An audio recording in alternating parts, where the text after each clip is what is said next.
ವಾತಾವರಣವನ್ನ. ಇಲ್ಲದೆ ಹೋದರೆ ಬಂದಂತಹ ಮೈಂದ ದಿವಿದರು ನಮ್ಮ ಉಪವನವನ್ನೆಲ್ಲ ಹಾಳುಗೆಡವಿದರು. ನನ್ನನ್ನ ಶಿಕ್ಷಿಸಬೇಕು ಎನ್ನುವಂತಹ ಉದ್ದೇಶಕ್ಕಾಗಿ ಬಂದಂತಹ ಅವರು ನಮ್ಮ ಪುರದ ಜನರ ಅಹಂಕಾರವನ್ನ ತೊಲಗಿಸಿದರು. ಈ ವಾತಾವರಣ ಎಷ್ಟು ಗಂಭೀರವಾಗಿದೆ ಅಲ್ಲವೇ? ಅದಕ್ಕೆ ಇದು ಒಂದು ಅನಿರೀಕ್ಷಿತ ಘಟನೆ. ಇದರ ಬಗ್ಗೆ ನೀನೇನು ಹೇಳುತ್ತೀಯೇ? ಸ್ವಾಮಿ, ನಿಮ್ಮ ಮಹಿಮೆಯನ್ನು ಅರ್ಥೈಸಿಕೊಳ್ಳಲು ಯಾರಿಂದಲೂ ಸಾಧ್ಯವಿಲ್ಲ. ನಿರಾಕರಣೆ ಕೇಳುವುದು ಪುಣ್ಯ.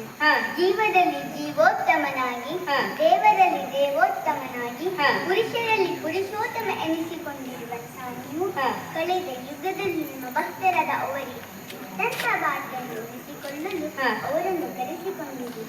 ಅವರ ಮುಖೇನವಾಗಿ ಅಹಂಕಾರ ಅವನತಿ ಮಾಡಿದರು. ಈ ಒಂದು ಘಟನೆಯಲ್ಲಿ ನಾನು ಸಹ ಪಾತ್ರನಾದನಲ್ಲ, ಬಹಳ ಸಂತೋಷವಾಯಿತು. ಒಬ್ಬ ಯಶಸ್ವಿ ಪುರುಷನ ಹಿಂದೆ ಒಬ್ಬಳು ಮಹಿಳೆ ಇದ್ದೇ ಇರುತ್ತಾಳೆ. ಅದರಂತೆ ನನ್ನ ಸಕಲ ಯಶಸ್ಸಿನಲ್ಲೂ ನೀನು ಸಹಭಾಗಿತ್ವವನ್ನ ಮಾಡಿದ್ದೀಯ. ನನಗೆ ಸಂತೋಷವಾಯಿತು. ಈ ಒಂದು ಕಥೆಯಿಂದ ಕೇಳುವುದೇನು ಗೊತ್ತಾ, ತಿಳಿದುಕೊಳ್ಳುವುದೇನು ಗೊತ್ತಾ, ಅಹಂಕಾರ ಯಾರಿಗೂ ಒಳ್ಳೆಯದಲ್ಲ.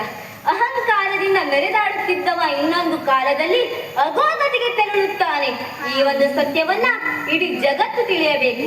ಈ ಕಥೆಯನ್ನು ಕೇಳಿದ ಮತ್ತು ನೋಡಿದ ಸಕಲರಿಗೂ ಶುಭವಾಗಲಿ.